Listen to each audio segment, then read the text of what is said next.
તો ચલો વિદ્યાર્થી મિત્રો, આપણે હવે મનોવિજ્ઞાનમાં આગળ જોઈશું અસાધારણ વર્તનના કારણો કે જે અસાધારણ વર્તન જન્મે છે એ અસાધારણ વર્તન જન્મવા પાછળ કયા કયા કારણો જવાબદાર છે કે જે અસાધારણ વર્તન જન્મે છે એ અસાધારણ વર્તન જન્મવા પાછળ કયા કયા કારણો જવાબદાર છે।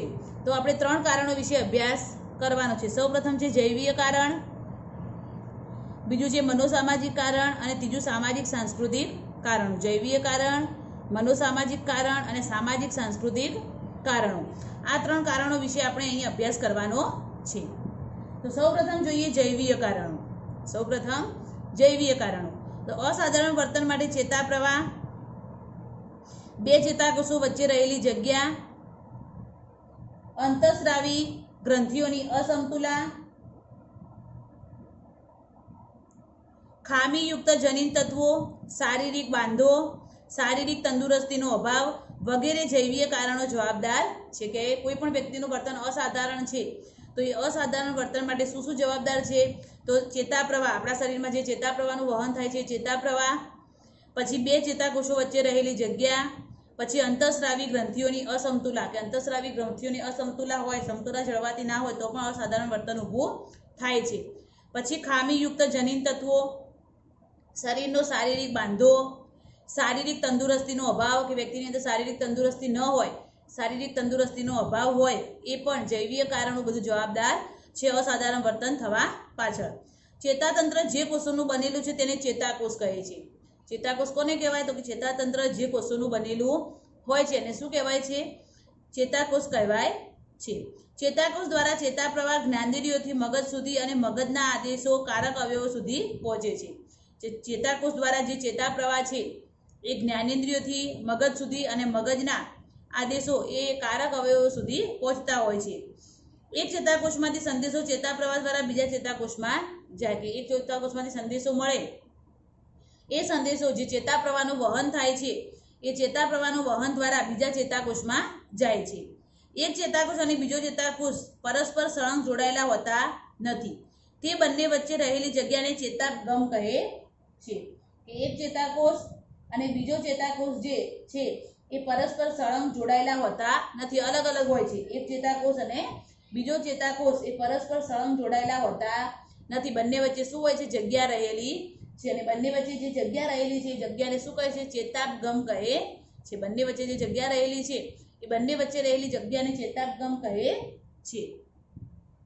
અસાધારણ વર્તન માટે ચેતા પ્રવાહ, ચેતાગમ અને તેમાં રહેલા રસાયણોની અસમતુલા જવાબદાર છે।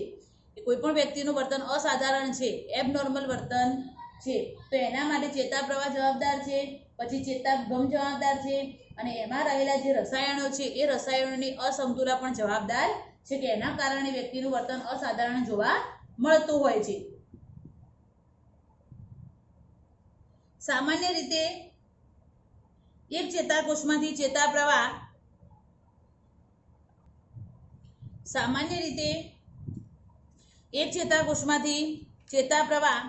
તે જ ચેતાકોષમાં પાછો ફરે છે, જેને રિપ્યુટેકની પ્રક્રિયા કહેવાય છે। આપણે આગળ જોઈ ગયા રિપ્યુટેકની પ્રક્રિયા, તો કે એક ચેતાકોષમાંથી ચેતા પ્રવાહ એ જ ચેતાકોષમાં પાછો ફરે તો એને શેનું કહે છે? રિપ્યુટેકની પ્રક્રિયા કહે છે। અને આ રિપ્યુટેકની પ્રક્રિયાને પરિણામે શું થાય છે કે મનોવિકૃતિ થવાની સંભાવના વધે છે, વ્યક્તિની અંદર મનોવિકૃતિ થવાની સંભાવના વધે છે।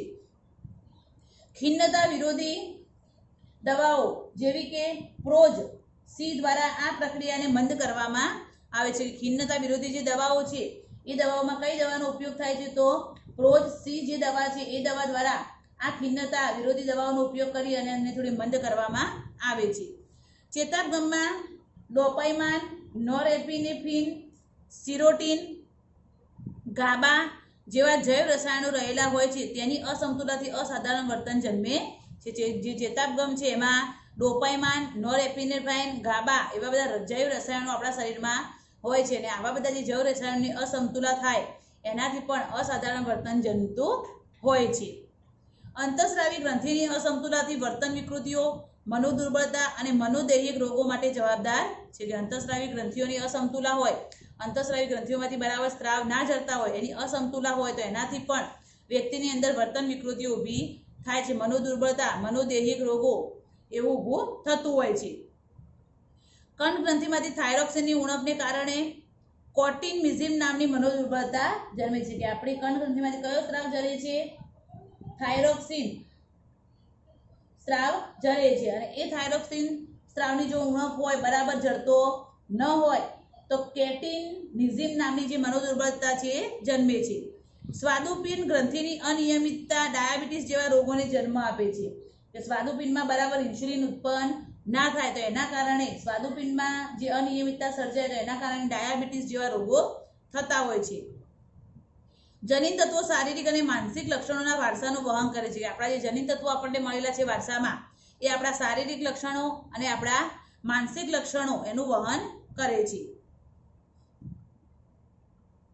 બુદ્ધિ અને કેટલીક માનસિક વિકૃતિઓનો આધાર જનીન તત્વો પર હોય છે. કે બુદ્ધિ અને બીજી અમુક જે માનસિક વિકૃતિઓ છે, એ માનસિક વિકૃતિઓનો આધાર શેના ઉપર રહેલો છે? જનીન તત્વો ઉપર રહેલો છે. સામાન્ય રીતે શરીરમાં 46 રંગસૂત્રો હોય છે. કેટલા રંગસૂત્રો હોય છે શરીરમાં? આપણને માતા પિતા પાસેથી કુલ 46 રંગસૂત્રો આપણને વારસામાં મળે છે. તો કે સામાન્ય રીતે શરીરમાં 46 રંગસૂત્રો હોય છે, પરંતુ જો 46 ને બદલે 47 રંગસૂત્રો પ્રાપ્ત થાય ત્યારે ડાઉન સિન્ડ્રોમ્સ નામની મનોદુર્બળતા ઉત્પન્ન થાય છે. કે દરેક વ્યક્તિને માતા પિતા પાસેથી 23 એટલે 46 રંગસૂત્રો મળે છે, પરંતુ કોઈ વ્યક્તિને 46 ને બદલે જો 47 રંગસૂત્રો પ્રાપ્ત થાય ત્યારે ડાઉન સિન્ડ્રોમ્સ નામની મનોદુર્બળતા એ વ્યક્તિની અંદર જન્મે છે. તમામ માનસિક ક્ષમતાઓના કેન્દ્રો મગજમાં આવેલા છે. કે આપણી દરેકે દરેક માનસિક જે ક્ષમતા છે એ બધાના કેન્દ્રો ક્યાં આગળ છે? આપણા મગજમાં રહેલા છે. મગજના ચોક્કસ ભાગને ઈજા થવાથી કેટલીક વર્તન વિકૃતિઓ ઉદ્ભવે છે. કે જે મગજના ભાગોને જો ઈજા થાય, કે આપણી માનસિક અને બૌદ્ધિક ક્ષમતાના બધા જ કેન્દ્રો આપણા મગજમાં આવેલા હોય છે, અને જો મગજના કેન્દ્રોને ઈજા થાય તો શું થાય છે? કે મગજના કોષોને ઈજા થવાથી અમુક પ્રકારની વર્તન વિકૃતિઓ ઉદ્ભવતી હોય છે. દાખલા તરીકે સ્મૃતિહાસ, વિકૃતિ પલાયન વગેરે. કે યાદ ન રહેવું, ભૂલી જવું વારંવાર, પછી વિકૃતિ પલાયન, ભાગી જવું, એવી બધી અમુક વિકૃતિઓ છે એ મગજના ભાગોને ઈજા થાય એનાથી થતી જોવા મળે છે. બીજું હવે છે મનોસામાજિક કારણો. શું છે બીજું? મનોસામાજિક કારણો. તો વ્યક્તિને જીવનમાં થતા અનુભવો, સમસ્યાઓ, મુશ્કેલીઓ વગેરે વ્યક્તિના વર્તનને ઘડવામાં મહત્વની ભૂમિકા ભજવે છે. કે વ્યક્તિના જીવનમાં થતા અનુભવો હોય, સમસ્યાઓ હોય, મુશ્કેલીઓ હોય, એ બધું વ્યક્તિના વર્તનને ઘડવામાં મહત્વની ભૂમિકા ભજવે છે. મનોસામાજિક કારણોમાં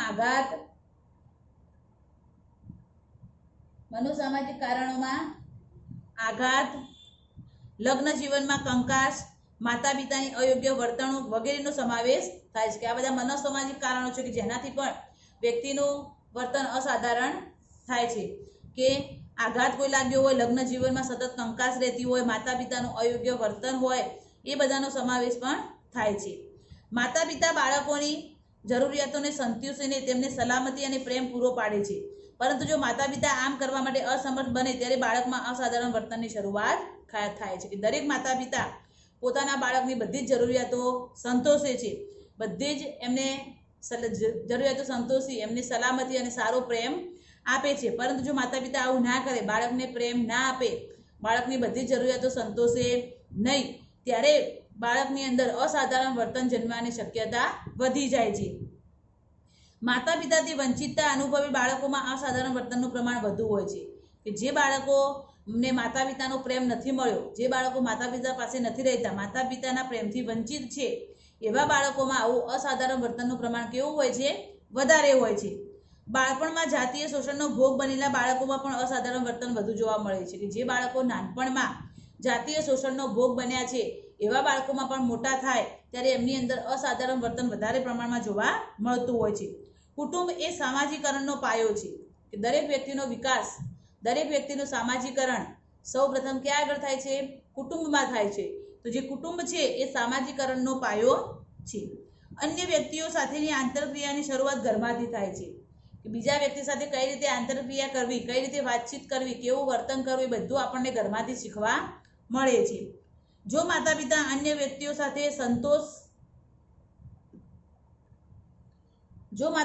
અન્ય વ્યક્તિઓ સાથે સંતોષકારક રીતે રહી શકતા ન હોય, અન્ય વ્યક્તિ પ્રત્યે સંવેદનશીલ ન હોય, અન્ય વ્યક્તિઓનો લાભ જ ઉઠાવતા હોય, તો તેવા માતા પિતા પોતાના બાળકોમાં યોગ્ય વિકાસ કરી શકતા નથી. કે અમુક માતા પિતા જે હોય છે એ બીજા સાથે સંતોષકારક રીતે રહી શકતા ન હોય, કોઈ વ્યક્તિ પ્રત્યે લાગણીશીલ ના હોય, સંવેદનશીલ ના હોય, બીજા વ્યક્તિઓનો લાભ જ ઉઠાવવા માંગતા હોય, તો એવા માતા પિતાના જે બાળકો છે એ એમનો વિકાસ યોગ્ય કરી શકતા નથી. એવા બાળકોનો વિકાસ સારી રીતે થતો નથી અને એવા બાળકોનું વર્તન પણ અસાધારણ વર્તન જોવા મળતું હોય છે ઘણીવાર.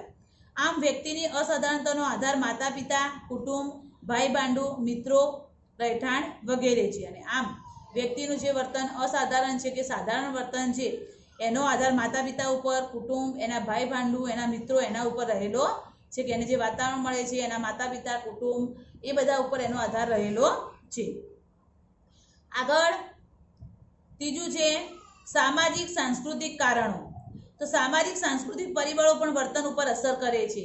એ સામાજિક સાંસ્કૃતિક પરિબળો જે છે એ પરિબળો પણ વર્તન ઉપર અસર કરતા હોય છે. કઈ રીતે? તો જુઓ કે દરેક સંસ્કૃતિને પોતાના આગવા નીતિ નિયમો અને રિવાજો હોય, કે દરેક સંસ્કૃતિને પોતાના રીત રિવાજો, નીતિ નિયમો અલગ હોય છે. આ બાબતોની અસર વ્યક્તિના જીવનમાં બાળ ઉછેરની રીત, અન્ય વ્યક્તિઓ સાથેની આંતરક્રિયાની સંભાવના વગેરે ઉપર થતી હોય છે. દરેક સંસ્કૃતિના નીતિ નિયમો, રિવાજો અલગ અલગ હોય છે અને દરેક બાળકોનો ઉછેર પણ અલગ રીતે થતો હોય છે. એટલે કે બાળ ઉછેરની રીત, બીજા વ્યક્તિઓ સાથેની આંતરક્રિયા એના ઉપર આધાર રાખે છે. સંસ્કૃતિનો આધાર લઈને થયેલા સંશોધનો દર્શાવે છે કે પૂર્વની સંસ્કૃતિની તુલનામાં પશ્ચિમી સંસ્કૃતિને અનુસરનારાઓમાં અસાધારણતાનું પ્રમાણ વધુ છે. કે સંસ્કૃતિનો આધાર લઈ અને સંશોધનો થયા તો એ સંશોધનોમાં જોવા મળ્યું કે પહેલાંની એટલે કે પ્રાચીન સંસ્કૃતિની તુલનામાં અત્યારની જે પશ્ચિમી સંસ્કૃતિ છે, આધુનિક જે પશ્ચિમી સંસ્કૃતિ છે, એ જે આધુનિક સંસ્કૃતિ, પશ્ચિમી સંસ્કૃતિ જે અનુસરતા લોકો છે એ લોકોમાં પણ અસાધારણતાનું પ્રમાણ કેવું જોવા મળે છે? વધારે જોવા મળે છે. માનરીડ મિન્ડે ન્યૂ ગિનિયાની 2 આદિવાસી પ્રજાતિ એરોપેરા અને મુંડા ગુમારો પર અભ્યાસ કર્યો અને જણાવ્યું કે સામાજિક સાંસ્કૃતિક વાતાવરણની ભિન્નતાને કારણે એક જ ભૌગોલિક વિસ્તારમાં રહેતી આ 2 પ્રજાતિઓમાં એરોપેરા જાતિના લોકો વધુ ઉદાર, શાંત અને સહકારયુક્ત હતા. કે આ અભ્યાસ કરવા માટે, આનું ઉદાહરણ સમજાવવા માટે માર્ગરેટ મીડ છે એને ન્યૂ ગિનિયાની 2 આદિવાસી પ્રજાતિ, એક કઈ હતી? એરાપેરા અને બીજી કઈ હતી? મુંડા ગુમોરા. એ બંને ઉપર શું કર્યા? અભ્યાસો કર્યા અને એમને જણાવ્યું કે સામાજિક સાંસ્કૃતિક વાતાવરણની ભિન્નતાને કારણે, કે એમની સમાજ સંસ્કૃતિની ભિન્નતાને કારણે બંને જાતિ આદિવાસી છે, પરંતુ એમની સામાજિક અને સાંસ્કૃતિક વાતાવરણની ભિન્નતાને કારણે એક જ ભૌગોલિક વિસ્તારમાં રહેતી, એટલે કે એક જ વિસ્તારમાં રહેતી આ 2 અલગ અલગ પ્રજાતિઓ છે, એરાપેરા જાતિના લોકો છે, વધુ ઉદાર અને સહકારયુક્ત હતા. એકદમ એમનો સ્વભાવ કેવો હતો? ઉદાર હતો. જ્યારે બીજા જે હતા, કોણ હતા? બીજા મુંડુ ગોમર. જે મુંડુ ગોમર હતા એ જાતિના લોકો વધારે શંકાશીલ અને ઝઘડાખોર હતા. કે જ્યારે મુંડા ગોમર જાતિના લોકો હતા એ શંકાશીલ હતા અને ઝઘડાખોર હતા. કે બંને એક જ વિસ્તારમાં રહે છે, બંને આદિવાસી છે, છતાં પણ એમની સંસ્કૃતિને કારણે બંનેમાં શું જોવા મળે છે? ભેદભાવ જોવા મળે છે, તફાવત જોવા મળે છે. હવે આપણે આગળ મુખ્ય મનોવિકૃતિઓ ભણવાની છે કે મુખ્ય મનોવિકૃતિઓ કઈ કઈ છે? મુખ્ય મનોવિકૃતિઓ કઈ કઈ છે? તો પહેલી છે ચિંતા સંબંધી મનોવિકૃતિઓ. કઈ છે? ચિંતા સંબંધી મનોવિકૃતિઓ. બીજું છે મનોદશાની વિકૃતિઓ. બીજી કઈ છે? મનોદશાની વિકૃતિઓ. ત્રીજું છે શીખવાની ક્રિયા સંબંધી વિકૃતિઓ. મુખ્ય મનોવિકૃતિઓ કેટલી છે? 3 છે. ચિંતા સંબંધી મનોવિકૃતિઓ, મનોદશાની વિકૃતિઓ અને શીખવાની ક્રિયા સંબંધી વિકૃતિઓ. એમાં આપણે સૌપ્રથમ ચિંતા સંબંધી મનોવિકૃતિનો અભ્યાસ કરીશું. કઈ વિકૃતિ? ચિંતા સંબંધી મનોવિકૃતિનો અભ્યાસ કરીશું. તો ચિંતા સંબંધી મનોવિકૃતિમાં મુખ્ય 3 મનોવિકૃતિઓ છે. ચિંતા સંબંધી મનોવિકૃતિમાં કેટલી છે? મુખ્ય 3 પ્રકારની વિકૃતિઓ છે. સૌપ્રથમ પહેલી છે સામાન્યકૃત વિકૃત ચિંતા. કઈ છે? સામાન્યકૃત વિકૃત ચિંતા. બીજી કઈ છે? વિકૃત ભય. અને ત્રીજી કઈ છે? અનિવાર્ય વિચાર દબાણ અને ક્રિયા દબાણની વિકૃતિ. તો એમાં હવે સૌપ્રથમ આપણે સામાન્યકૃત વિકૃત ચિંતાનો અભ્યાસ કરીશું.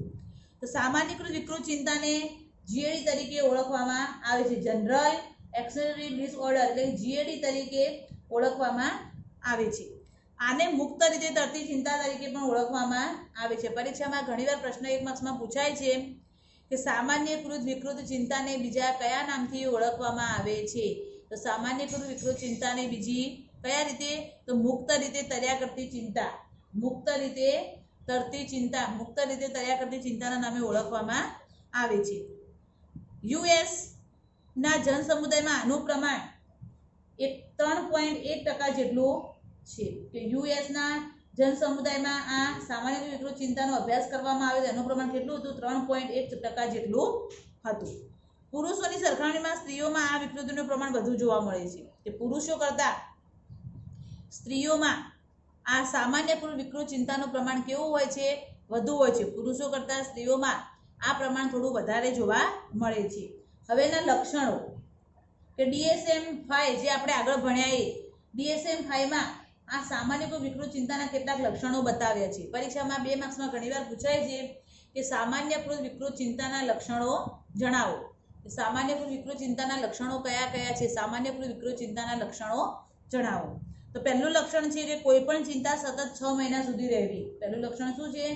કે કોઈ પણ ઘટનાની, કોઈ પણ બનાવની, કોઈ પણ ચિંતા તમને હોય તો સતત 6 મહિના સુધી એ ચિંતા તમારી અંદર રહે તો તમારી અંદર સામાન્યકૃત વિકૃત ચિંતા થવાનો ભય રહે છે. કે કોઈ પણ ચિંતા સતત 6 મહિના સુધી રહે તો. બીજું લક્ષણ છે કે વ્યક્તિને પોતાનું ચિંતા પર નિયંત્રણ ન રહેવું. કે પોતે જે ચિંતા કરે છે, ટેન્શન લે છે, જે સ્ટ્રેસમાં જીવે છે એના ઉપર એને કોઈ નિયંત્રણ હોતું નથી. ત્રીજું છે જલ્દીથી થાકી જવું, ધ્યાન ટકાવી રાખવામાં મુશ્કેલી, શારીરિક અસ્વસ્થતા અને ઉદ્દમ, ઊંઘમાં વિક્ષેપ વગેરે લક્ષણો જોવા મળે છે. કે વ્યક્તિ જલ્દીથી થાકી જાય છે, કોઈ પણ વસ્તુ પર વ્યક્તિ ધ્યાન આપી શકતી નથી, ધ્યાન આપવામાં મુશ્કેલી અનુભવે છે, શારીરિક રીતે અસ્વસ્થ રહે છે અને ઊંઘમાં વિક્ષેપ, એને ઊંઘ પણ આવતી નથી. તો આ બધા લક્ષણો છે સામાન્યકૃત વિકૃત ચિંતાના લક્ષણો છે. હવે એની અંદર શારીરિક લક્ષણો કયા કયા જોવા મળે છે? શારીરિક લક્ષણો કયા કયા હોય? તો વધુ પરસેવો થવો, ઉબકા આવવા, શરીરમાં ધ્રુજારી થવી, શ્વાસ લેવામાં તકલીફ, હૃદયના ધબકારા વધી જવા, વારંવાર શરદી થવી, બેભાન થઈ જવું વગેરે. કે જે વ્યક્તિ સામાન્ય વિકૃત ચિંતા ધરાવે છે એની અંદર આ પ્રકારના શારીરિક લક્ષણો જોવા મળે છે. કે વધારે પરસેવો થાય, ઉબકા આવે, શરીર ધ્રુજતું હોય, શ્વાસ લેવામાં તકલીફ પડે, હૃદયના ધબકારા વધી જાય, વારંવાર શરદી થઈ જાય, બેભાન થઈ જાય, એવા બધા શારીરિક લક્ષણો જોવા મળે છે. હવે એના માનસિક લક્ષણો. તો માનસિક લક્ષણોમાં શું છે? તો કે એકાગ્રતાની અશક્તિ, કોઈ પણ વસ્તુ પર એકાગ્ર બની શકતું નથી, મનમાં અશાંતિ અનુભવ, સતત એને અશાંતિનો અનુભવ થતો હોય છે, વાણીમાં ખચકાટ કે તોતડાપણું, બરાબર બોલી શકતો નથી, તોતડો સ્વભાવ થાય છે, મૃત્યુનો ભય વગેરે માનસિક લક્ષણો જોવા મળે છે. સતત એને મૃત્યુનો ભય લાગતો હોય છે. આ પ્રકારની વિકૃતિને કારણે વ્યક્તિ પોતાની જવાબદારી યોગ્ય રીતે નિભાવી શકતી નથી. કે આવી બધી વિકૃતિ હોય છે એના કારણે વ્યક્તિ પોતાનું જીવન યોગ્ય રીતે જીવી શકતી નથી, પોતાનો જે જવાબદારી છે એ જવાબદારી પણ સારી રીતે સંભાળી શકતી નથી અને એના પરિણામે પોતાના પારિવારિક અને વ્યવસાયિક સંબંધો જાળવવામાં મુશ્કેલી પડે છે. કે બરાબર જીવન જીવી શકતી નથી એટલે પારિવારિક સંબંધો પણ, સામાજિક સંબંધો પણ જાળવી શકતી નથી અને જે ધંધો વ્યવસાય કરે છે એ ધંધો વ્યવસાયમાં પણ એ બરાબર કામ કરી શકતી નથી.